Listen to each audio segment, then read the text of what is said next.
and gentlemen, friends. Is the singularity near? The military-industrial complex. The truth is out there. The seven mountains of the influencers of culture. To be as gods, Catapult to propaganda. From a mostly secure, undisclosed split-level location on a cul-de-sac somewhere in the heartland of America, this is A View from the Bunker. Now, here's Derek Gilbert.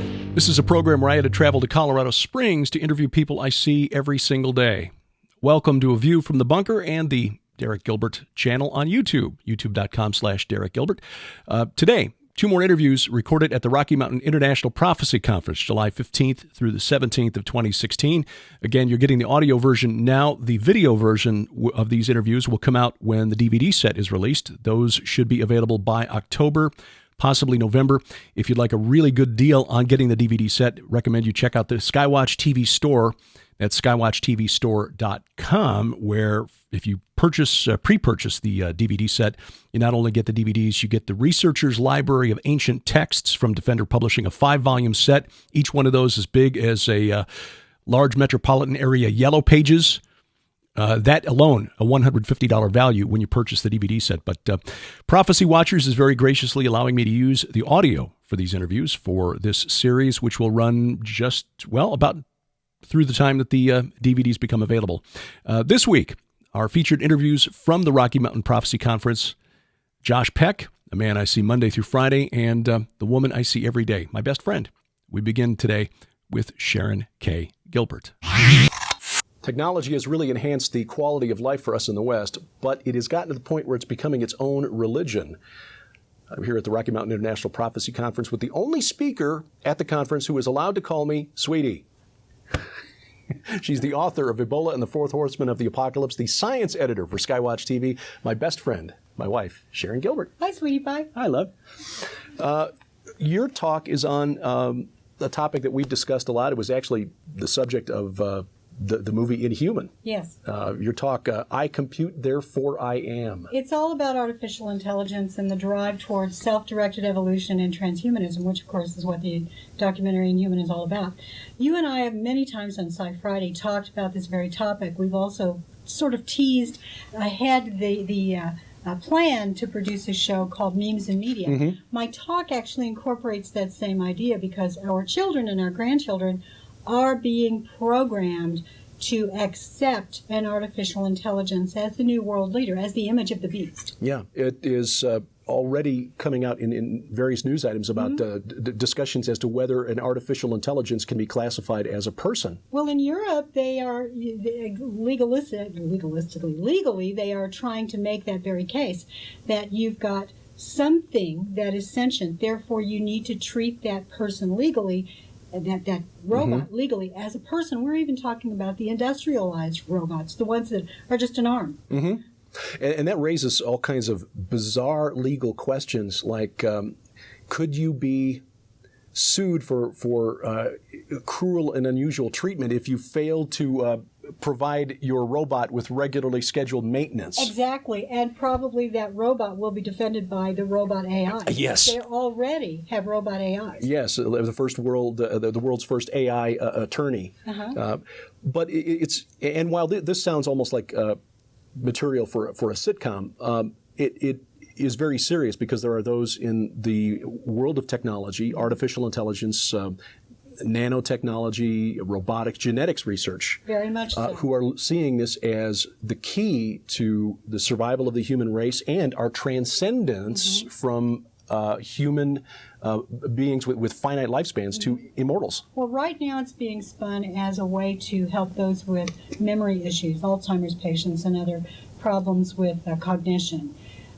It will eventually be sold as a way to, and already we're seeing it, a way to enhance your cognitive abilities so that you can do better in school. You can get a better job because you are an enhanced person. These deep stimulating implants that are being used now in Alzheimer's patients, they also will eventually be used to help stimulate parts of your brain like the hippocampus and the limbic system to help you be a better athlete, to have better recall, better surgical skills.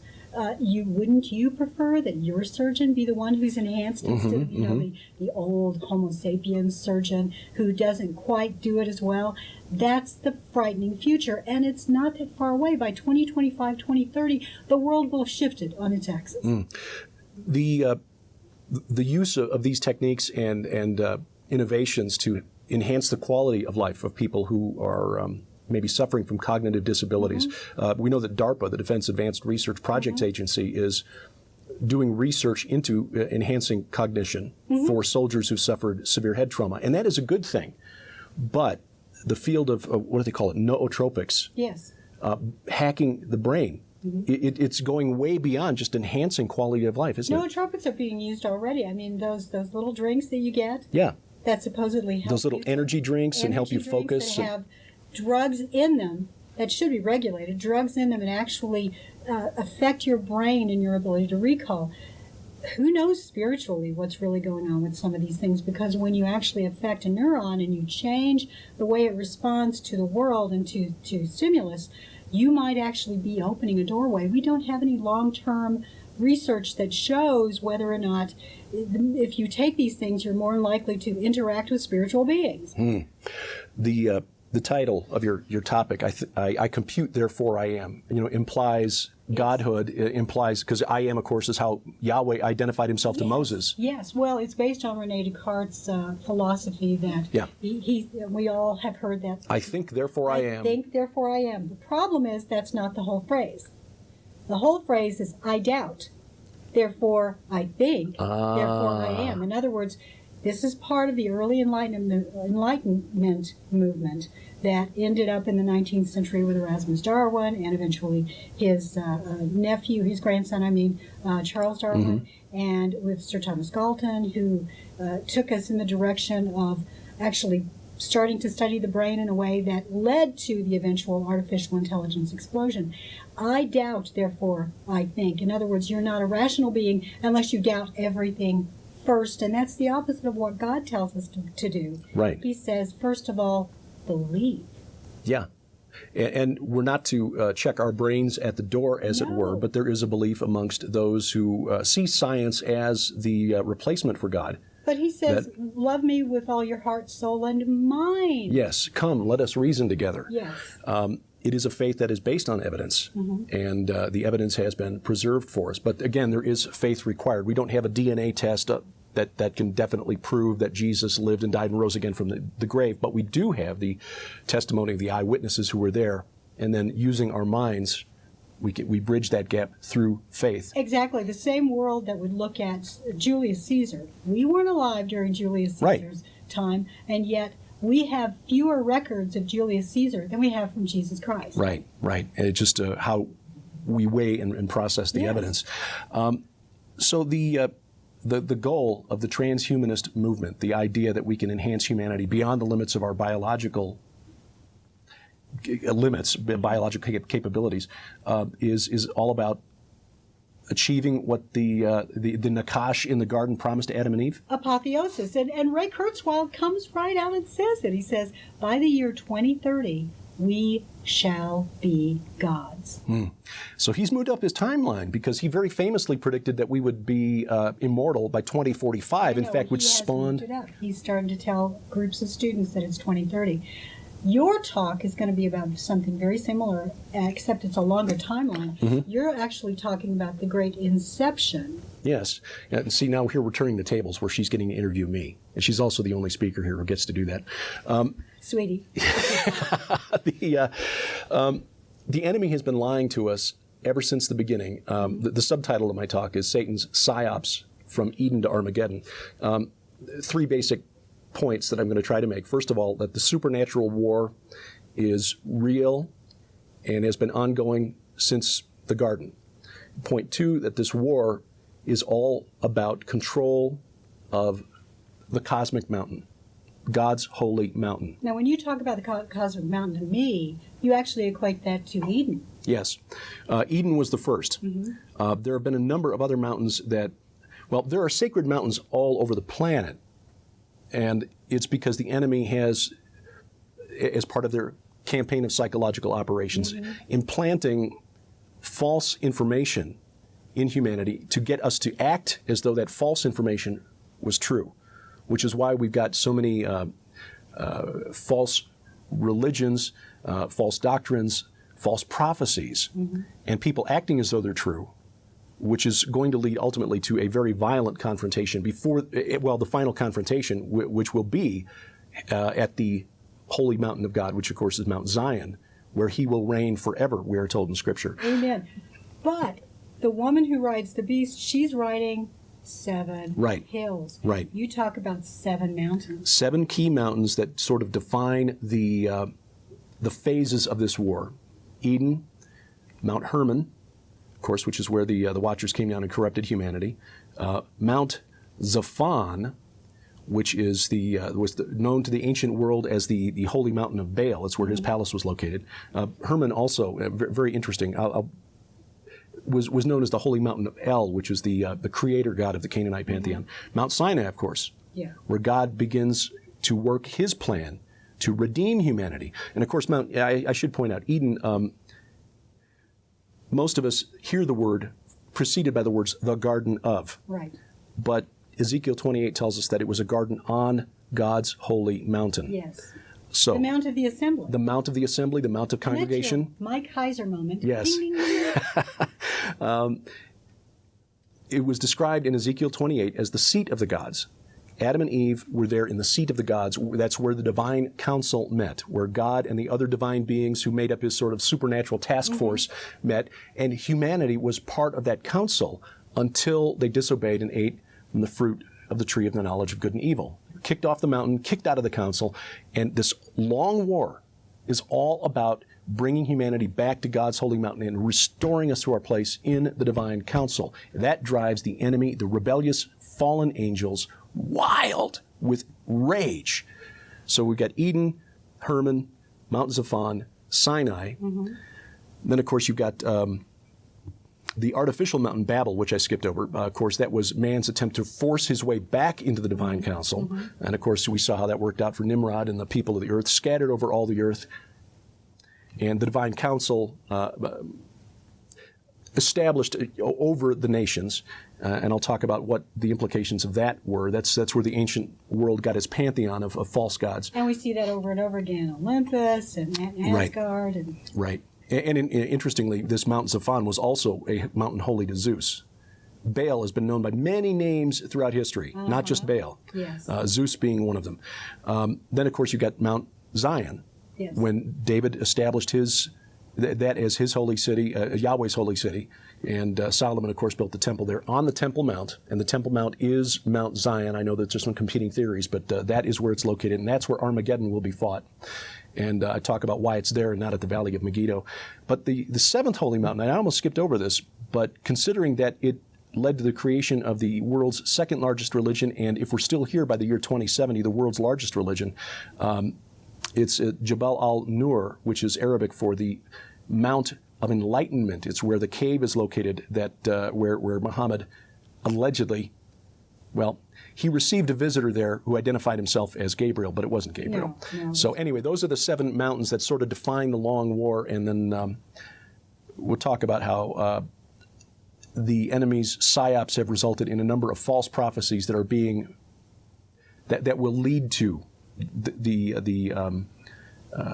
final conflict at Armageddon, and sadly, a large number of Christians and our Jewish brothers and sisters who will wind up fighting on the side of the Antichrist, believing him to be God. This is a huge topic. I have watched you over the past few weeks try to whittle this talk down so that you can fit it into the space. I was at about 2.5 hours before I started editing. But you are writing a book. Yes. Correct. Yeah. This book will come out probably next year in 2017 sometime. Right. Titled The Great Inception, Satan's Psyops from Eden to Armageddon. Wow. So, it's fascinating, and ultimately... we're essentially talking about the same thing. Right. Yeah. Just from different perspectives. And again, the whole idea that man can use science to achieve immortality is just another psyop. Yes, it is. There are people who say, why should we worry about this? Because we don't have the technology to actually take the human mind and transplant it into a chip, but it doesn't Doesn't matter. matter. You just have to give the impression that you can do it, and then when the chip Right. or whatever, when the artificial intelligence program is inhabited Right. by a spirit, then it will appear to be sentient. Yes, and the bottom line is, what do people believe is true? Because that, to them, might as well be true. Yep. Our children are coming out of the cradle with electronic devices, Yeah. seeing the miracle of technology every day, and augmented reality. where Augmented they can on reality. their phone see something that's not there. yeah, and putting their faith for their salvation in that instead of in God, and that is the danger of the transhumanist And our movement. work is cut out for us. Amen to that. So, well, that's our discussion. We basically summarized the entire conference, basically, because the whole thing is about the long spiritual war and how the enemy is trying That's to. exactly what it's all about. Yep. And most churches are not teaching and preaching this. Yeah. So praise God for the people who came here. Amen. And we thank you for watching with Sharon Gilbert at the Rocky Mountain International Prophecy Conference. I'm Derek Gilbert. Science, even quantum physics, doesn't have to be scary if you're a Christian. Joining us here in the interview room at the Rocky Mountain International Prophecy Conference is a young man who thinks, well, he thinks not just outside the box, but he thinks outside the Tesseract, which is the fourth dimensional box. He's the author of Cherubim, Chariots, and Quantum Creation, the host of The Sharpening Report, which you'll find online, and co-host of Into the Multiverse with Josh Peck, which is not only available on Skywatch TV, but now picked up by the PTL Network, Wednesday nights at 8:30 p.m. Central Time. That's ptlnetwork.com. Josh Peck. Hey, how you doing? Brother. Normally, we just have to yell through the walls at one another there at Skywatch TV. Yeah, that's true. Boy, your talks here today, extra-dimensional UFOs, and does the supernatural exist in the fourth dimension? Yeah. There probably are some folks out there who would look at these titles and say, what does this have to do with the Bible? Yeah. Yeah, no kidding. Well, the truth is that the world is interested in these things, and the world is providing very tantalizing answers that are totally unbiblical, not Christian, and will not lead people to God. They'll lead people away. So my whole deal with all this is that people's souls are at stake. People's very eternities are at stake, and we need to provide an answer for these things. In the case of UFOs, real people are having real experiences, and even if somebody hasn't had an experience, a lot of people, and a growing number of people, are believing in these things.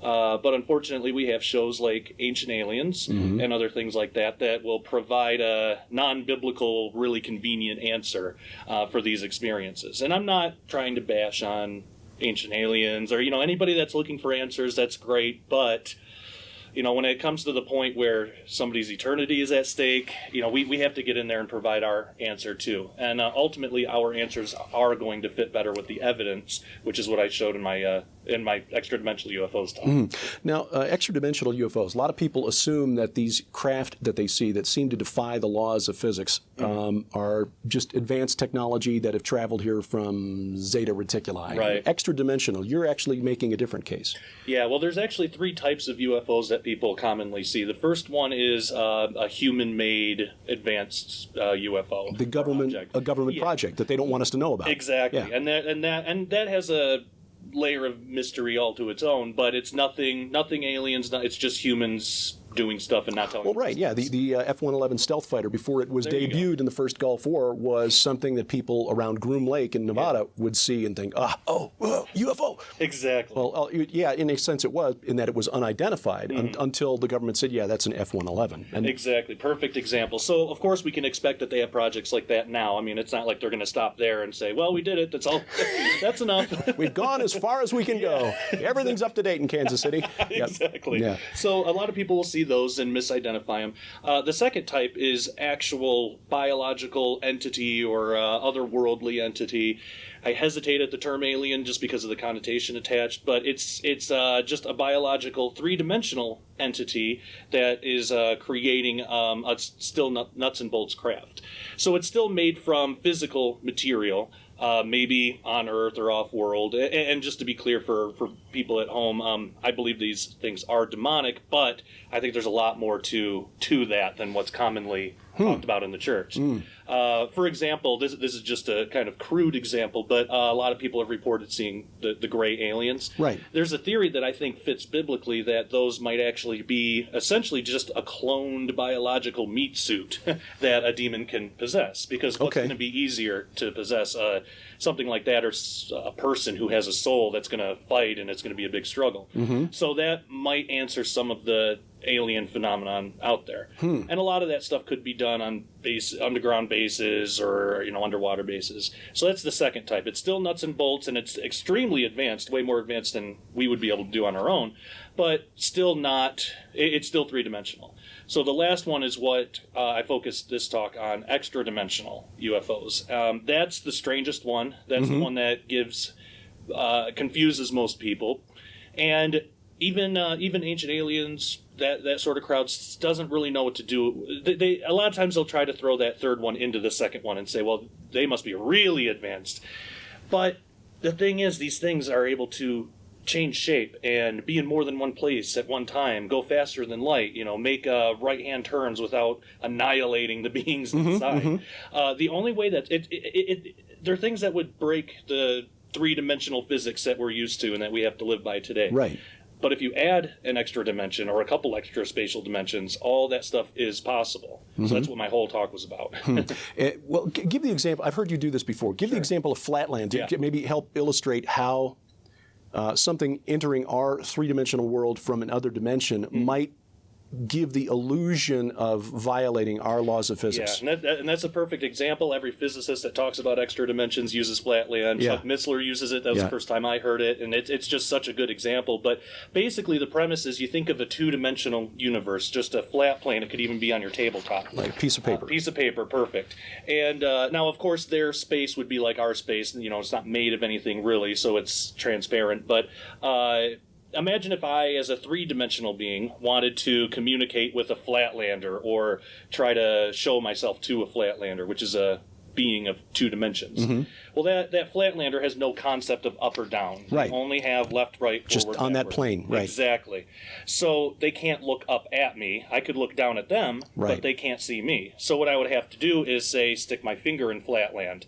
Now, if they're viewing from if they're viewing this way, what they're going to see is they're going to see a point as the very tip of my finger goes into Flatland. They'll see a point appear out of nowhere. They'll see it grow in size as my finger continues in, and then as I pull it out, they'll see the whole thing in reverse.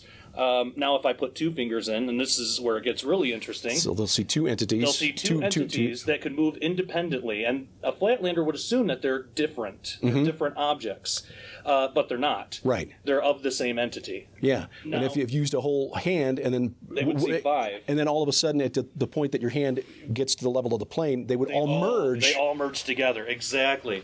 So the idea is take that thought exercise and add a dimension for us. Yeah. A four-dimensional object, and we're not talking about time. This is just space. If a fourth spatial dimensional object were to breach our space, what would it look like? So you mentioned the Tesseract before. A cube of 4 dimensions is called a hypercube. And we could even, say if I put a cube on Flatland, they would see a square. Well, if a hypercube breached our space, we would just see a cube, a three-dimensional cube. Or a hypersphere, which is a sphere of 4 dimensions.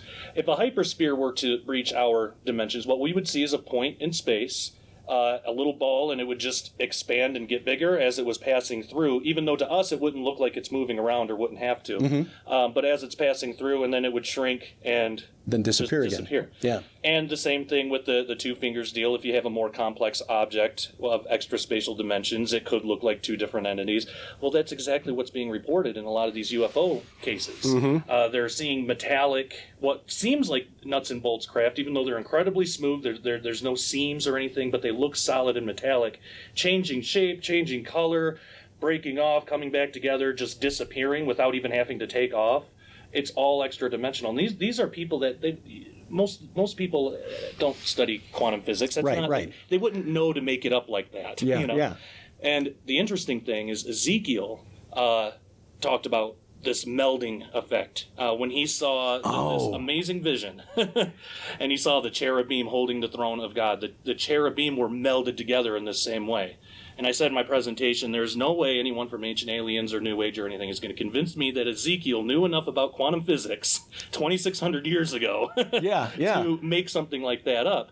I believe that he recorded exactly what he saw, and he might not have been able to understand exactly, but he recorded it, and we can look at that today and say, that's extra-dimensional unfolding. And strangely enough, I think God even gave us a little clue, because when you think about the shape of the cherubim with their arms out, that's kind of the shape of a tesseract, which is interesting.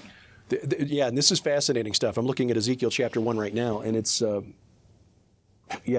it's easy to see why those who are predisposed to believe that we've been visited by extraterrestrials for thousands of years would try to read into the text an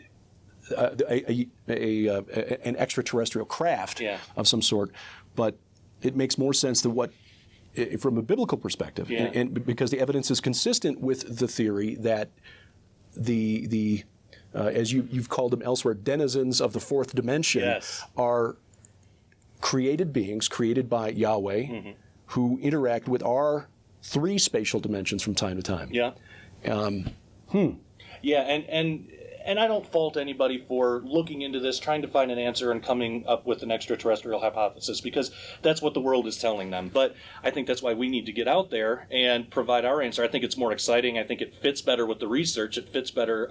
There are even non-Christian UFO researchers, such as Jacques Vallée, who adhere to this. It's called the extra-dimensional hypothesis, the origin of these things. So I think when somebody really looks at the evidence and understands what's going on, they'll come away with an extra-dimensional idea every time.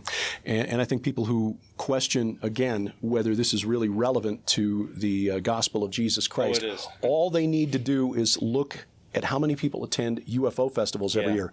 The annual festival in Roswell, New Mexico, Contact in the Desert at Joshua Tree, California, and other festivals like those around the country. Then compare the attendance of those events to the attendance here this weekend and see who's reaching more people. Because people at those events, when you read the reports, USA Today, national news networks will send reporters out there, and it's always kind of tongue-in-cheek, oh, look at these people, ha-ha. But now, when they ask people why they're there, it's because they want answers to the questions that are answered in the Bible. Where did we come from? Why are we here? And where do we go when we die? And at least that community is providing an answer. It might not be the right one, but they're validating the experience. A lot of times in the church, if somebody sees a UFO and they go and tell their pastor what's going to happen, you'll be lucky if they say, well, it's demonic. You'll be lucky if that's all you get. You might be laughed out of the church. And a lot of people have been rejected from the church because of things like that, not having their experiences validated. But I really believe we need to validate that. And I said in my conference, I don't doubt these things anymore. When I first started in this and somebody would tell me their experience, I would always kind of be skeptical, but I'm not anymore. I would rather err on the side of believing somebody and they're just trying to pull one over on me. I would rather make that mistake than make the mistake of not believing somebody who has actually had a run-in with these things and a real experience and needs answers. I think we have those answers. Well, I keep coming back to a survey that was done by the National Geographic Channel a few years ago as they were getting ready to launch one of their UFO hunter shows and found that 36% of American adults believe that we are being visited by extraterrestrials. Compare that to the Barna Group research, 2009, only 9% of American adults have a biblical worldview, meaning that in America today, 4 times more adults believe in E.T. than in the God of the Bible. Wow. That's why Josh Peck's program is important. Josh, where do people follow the Sharpening Report? They can do so at sharpeningreport.com. That's the hub for all of my stuff. And, of course, skywatchtv.com will have Into the Multiverse and all that end of it. All right. Do check it out. It's mind-expanding, but as Josh points out, there are a lot of people being drawn into the New Age and other alternate false belief systems because of these topics. At the Rocky Mountain International Prophecy Conference, I'm Derek Gilbert. As always, in the show notes at VFTB.net and at YouTube.com/Derek Gilbert, I will put links not only to Josh's website. Of course, if you're already here, you're pretty much aware of where Sharon and I reside on the web. But I do encourage you to go to the YouTube channel and subscribe and then share the videos around as we try to get more video intense on the interviews that we present here on A View from the Bunker. I'll also put a link in the show notes to where you can order a copy of the DVD set for the Rocky Mountain International Prophecy Conference. Again, when you order it, you get equal value at no extra charge. The 5-volume set, the Researcher's Library of Ancient Texts, that 5-volume set, a $150 value included when the DVDs are shipped. And by the way, and congratulations, if you're not already aware, which you probably are because Josh has a much bigger YouTube following than I do, that Josh and Christina's new arrival has entered this world safely and healthily, safe and healthy. Both mother and baby are doing fine. Adam Peck, a new addition to the population on planet Earth, new addition to the Skywatch TV family as well. Early Tuesday morning, Adam made his appearance, and Mama was more than ready to greet her new child. I think she'd been ready for about a week by the time Adam finally decided to make his presence known. So, but anyway, congratulations to Josh and Christina. We are thrilled for the two of them. And if you know Christina's backstory, you'll know that, look, every child is born. When you consider the miracle of birth is a gift from God to begin with. But if you know Christina's backstory, you know that Adam and their other children, Nathan and Jackie, are all miracles in the literal sense of the word. So we are thrilled to be part of welcoming them into the world. A couple of items to note this week as I record this on the morning of Wednesday, September 14th of 2016. Former Israeli leader Shimon Peres is in serious but stable condition after a massive stroke. This occurred late Tuesday night, and Peres is 93 years old, so he has had a long life, longer than most. He's undergoing treatment at Tel Aviv Hospital at this hour. Of course, you know that former Prime Minister Ariel Sharon lingered in a coma after a massive stroke for years before finally passing away. Shimon Peres, not in a coma, but recovering from a massive stroke. Again, undergoing treatment, serious but stable, his condition as of this hour. Interesting that those of us who've been paying attention to this have known for quite some time that the United States government, even though it's not officially making this making this an official policy, let me phrase it that way, has in effect been pursuing an official policy of barring Christian refugees from the Middle East while welcoming Muslim refugees with open arms. Finally, the Council on Foreign Relations, which is a group that essentially has a monopoly on American foreign policy, published an op-ed piece at the Council on Foreign Relations website under the headline, "The U.S. Bars Christian, Not Muslim Refugees from Syria." And they go into the numbers, which again, if we've been paying attention, and I'm sure you have, if you follow this program, this is no news to us, but it is news that the CFR, which again, essentially has dominated American foreign policy for decades, is now coming out and stating this openly. So maybe there is a sea change taking place in the among the elites that run the country. They point to the numbers. The United States have accepted 10,801 Syrian refugees. 56 are Christian. And they emphasize it by saying not 56%, 56 total. That's 0.5%. 10% of all Christians of all Syrians, I should say, are Christian, which would mean about 2.2 million Christians. Now, where are they? Well, they're not coming into the United States, apparently, and that is the fact. So why is that not represented in the number of refugees who are being allowed into the United States? This is the legacy, the sad legacy of the U.S. intervention in the Levant and in Mesopotamia. There were a couple million Christians in Iraq at the time we invaded in 2003. Now, by some estimates, there are as few as 200,000. Some say even fewer. The other 90% have either fled for their lives or have been killed once Saddam was taken out of the way. Now, Saddam Hussein was a brutal man. There's no question about that. But he kept a lid on the sectarian violence that has dominated that part of the world for 5,000 years.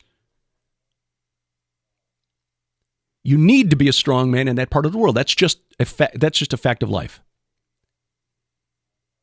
And even people who are no experts on foreign policy, like me, were able to see this fairly soon after we entered. And I'll admit, I supported the war at first. I supported the war. But over time, as new information became available, changed my mind, changed my opinion on it. And to his credit, Lieutenant Colonel Bob McGinnis, who we had the opportunity to spend some time with earlier this week, or rather at the end of last week, he was in town on Thursday, Friday, to record some programs for his forthcoming book, Future War. And he told us how in 2003, he was in the meetings with high-ranking members of the Bush administration in 2002, 2003, as they were trying to build a consensus to go to war against Iraq, and he was arguing against it. And after the war began, he took his concerns to the media, which resulted in an investigation by the Pentagon's IG. Did not ask him for details on that. I'm going to have to look it up. It's a matter of public record, is the point. A matter of public record that Colonel McGinnis was against the war before we went in, because he said we knew from the Iraqi generals who were talking to us behind the scenes that they didn't have weapons of mass destruction, and that Saddam was keeping a lid on violent Islamist terrorist groups in Iraq. So over the last, this is the American legacy in the Middle East over the last 15 years.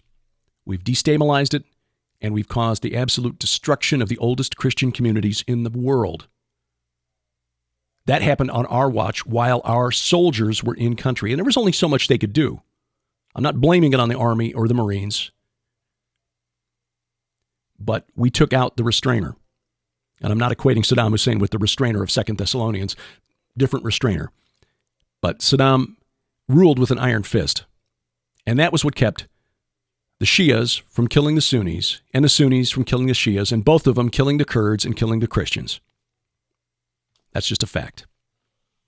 Iranian behavior in the Persian Gulf getting worse. According to military reports, they are stepping up their harassment of U.S. Navy ships in the Persian Gulf. Apparently they are aware, and this is something else Colonel McGinnis mentioned. You'll see those interviews, by the way, coming up in October. Yeah, in October with Colonel McGinnis. One will be broadcast on network television outlets, World Harvest Television, Christian Television Network, Cornerstone Network, Victory Television Network. The other will be a web-exclusive interview on Skywatch TV. But Colonel McGinnis's book it's an important book.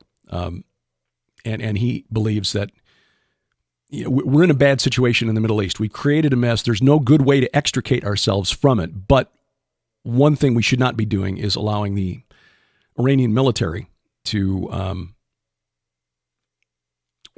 make our soldiers and sailors look impotent.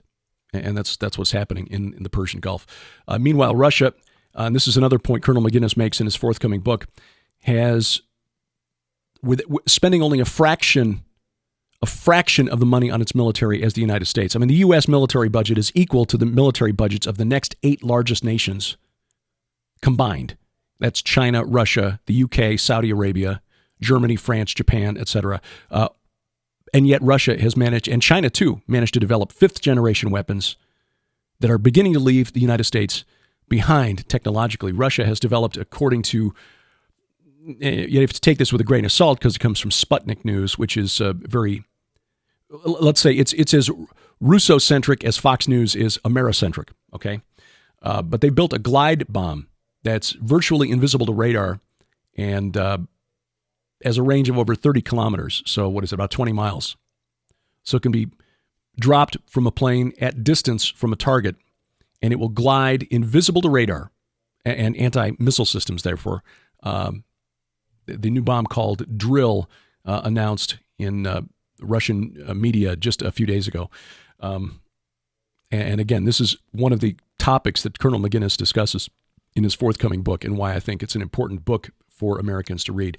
Something else that we need to remember is when we read things in the media, like with the comment I just made there about that source of that last story coming from Sputnik, we always need to ask who benefits whenever we are reading a news item.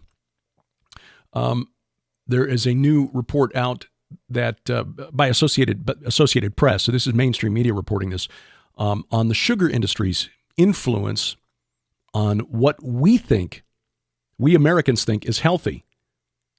Back in the 1960s, the sugar industry was funding research that questioned the role that sugar plays in heart disease while pointing the finger at fat. And so a whole generation of us grew up thinking that fat was bad and sugar was okay. This analysis, just published Monday this week, is based on documents released, correspondence between a trade group, a sugar trade group, and researchers at Harvard. So the sugar industry, sugar lobbyists, funding research at the university level, with the results saying, hey, look, drinking all these sugary drinks from Kool-Aid to cola, fine. Just lay off the fat. Well, the fact is your body needs fat. One of the things that Sharon and I are doing as we're losing weight, we're not necessarily avoiding fats. I mean, she begins every day with a big slice of homemade bread slathered with butter. Now, we buy it locally from a farmer here, but still, traditionally, we'd have been taught that butter is bad. You can't have butter. If you're trying to lose weight, having fat is bad because fat means fat. And that, no, your body converts carbohydrates into fat. So reducing sugar intake is a good thing. We've cut out sugary drinks. When I have iced tea, it's unsweetened tea. Most of the time, I just drink water, and anymore, I don't miss sodas. Diet sodas aren't any better because there's research that shows that the sweeteners used in sodas will actually trick your body into trying to hang on to the fat stores that it's got. So just get rid of the sodas, get rid of the colas, go to water, drink water. If you're going to drink tea, drink unsweetened tea. You know, don't layer it up with sugar. The only sugar we really have during the course of a day is with the creamer that we put in the coffee. And if push came to shove, I could drink it black. But anyway, just a little reminder here that there are trade groups out there that are pushing not just the media, but also academic researchers, the guys in the white lab coats that we've been conditioned to trust because, you know, vaccines. They've been influenced by money, encouraging them to research things that benefit them. And again, this goes back 50 years. In 1964, the Sugar Association discussed a campaign to discuss negative attitudes toward sugar after studies began to come out linking sugar to heart disease. The following year, the group approved something called Project 226, which entailed paying Harvard researchers to document the links between fat and cholesterol and heart disease. And the researchers overstated the consistency of the literature on fat and cholesterol while downplaying studies on sugar. That research made its way to the press, and therefore, for 50 years, people like you and me grew up thinking that if you were prone to heart disease, you're okay with the sugar, but you just had to get rid of the fat. My dad had a heart attack at the age I am now. And so far, thankfully, I'm not showing any indications that I'm going the same route. But I started lowering my cholesterol a lot earlier in life than he did. But maybe I don't need to. Maybe the cholesterol is not the problem, is the point. You know, Dad lived until the age of 69, another 15 years after his heart attack. But he was on a low-fat diet ever after. You know, chicken was grilled, never fried. Fried foods right out. But he was still eating breads and starches and stuff. He did lose weight. He actually took good care of his health after that heart attack. But the response was to get rid of fat, when in fact the research may have been skewed because of money provided by the sugar trade industry. This I bring up just because it's kind of an ominous pairing of two companies that have dark reputations. That's Bayer and Monsanto. Bayer has made an offer, and Monsanto's shareholders have accepted it to purchase Monsanto. It's a $66 billion deal following months of negotiations. If it is approved by regulators in the U.S. and around the world, I imagine that the EU is going to have something to say about this as well. Bayer would basically absorb Monsanto, based in St. Louis, Missouri. Bayer, of course, a German company.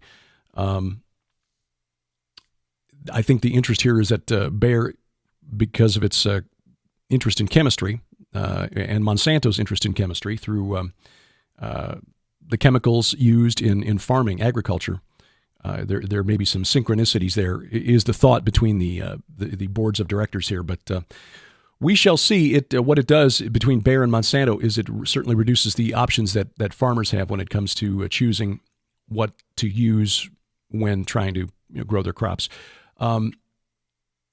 this is kind of amusing in a dark sort of way. So forgive me if you find this offensive. I'm not intending it to be offensive, but this is one of those stories that global warming alarmists probably don't want you to hear, or if they do mention this, it's probably something that would be spun differently than the way I'm going to present this. Scientists at an Arctic research lab on an island north of Russia called Troynoy Island have been, and according to the article which was published today, September 14th, have been trapped inside their laboratory for 2 weeks because they've been besieged by polar bears. Polar bears are inside a weather station on this island since August 10th, but adult bears are circling the base. The researchers had a dog with them. The dog, sadly, made a meal for the bears. Team members have run out of flares. One of their dogs, they've got multiple dogs apparently. One of the dogs has been killed by a bear, according to the Russian news agency TASS. Russian authorities are sending out reinforcements, including dogs and new flares to scare the bears away. But the said the voyage to the island is likely to take another month. They can't fly to this island. But under Russian law, killing the polar bears is illegal. So the researchers have been relying on flares and rubber bullets, and obviously that has not done the trick. Clearly the bears are healthy enough to keep up their vigil, waiting for the researchers to go stir crazy and wander outside. No doubt revenge for global warming. Bank of America has put out is signed on to a meme. And I first saw this years ago. I thought, well, this is nuts. This is the result of some person who's too intelligent with not enough time and too much time on their hands. And sadly, not an improper worldview. They don't have a biblical worldview. Bank of America says that there's about a 50% chance that we are living in the Matrix, that what we experience as real is actually a digital simulation. Of course, that's the plot of the Matrix films, that people are living in a computer simulation without realizing it. But the bank's wealth management company, which is Merrill Lynch, of course, BOA absorbed Merrill Lynch in the wake of the 2009 financial crisis. They put out a memo to investors outlining their matrix theory, which is, again, 50-50 that we are living in a photorealistic 3D simulation. Frankly, I don't grasp the Venn diagram that shows the overlap between business investors and people who believe in a holographic universe. That we're living in a digital simulation. Seems like it would be a pretty small overlap on that Venn diagram, but they've released a handy full-color chart and everything showing investors why this is something that may be a part of our future reality. So again, 50% chance that we're living in a matrix and not really living in real life. But sadly, there are many people who are already buying into this reality. We talked about that this week with Dr. Michael Lake. Was a daily update just the other day on Skywatch TV. People who believe that we are not experiencing reality, or people who to make it a little more realistic, people who spend a lot of time online have been conditioned, I think, to believe that what they're doing online doesn't really count as right and wrong. In other words, you can have a virtual relationship with someone else through cyberspace, and it really doesn't count as adultery because it's not real, it's not physical. Well, yeah, sadly, as we get more technocentric, if that's even possible, generations coming up have never known life without a mobile device. But as we become even more technocentric, that's going to really become an important factor in determining morality of the future.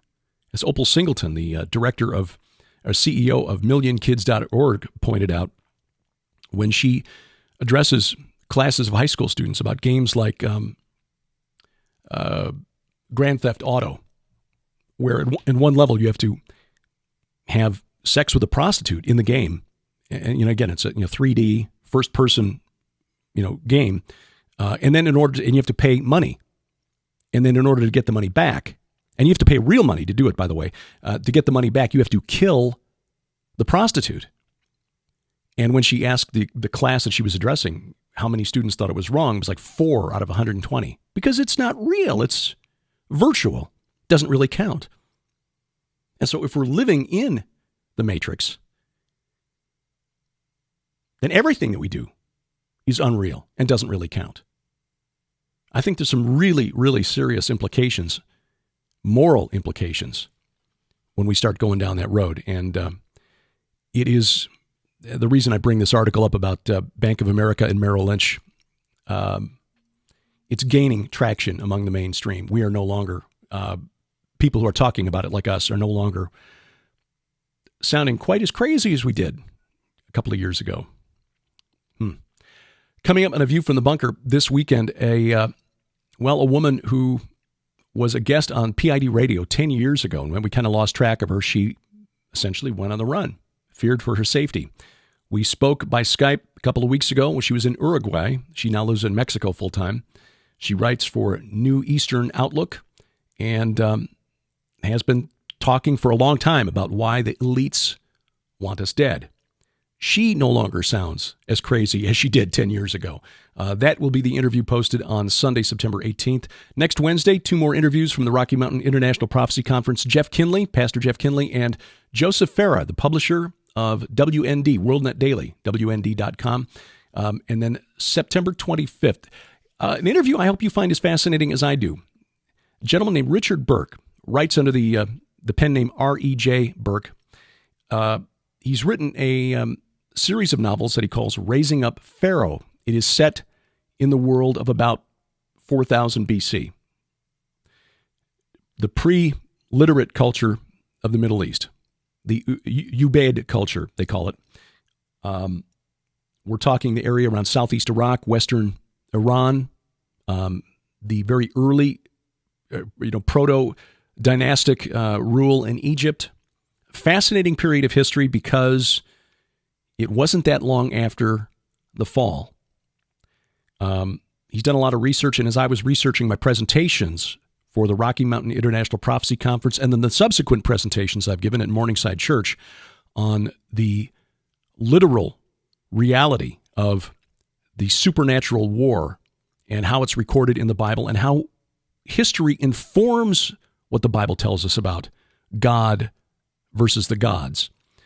So Richard Burke, author of the Raising Up Pharaoh series, will talk about the ancient world and the Bible.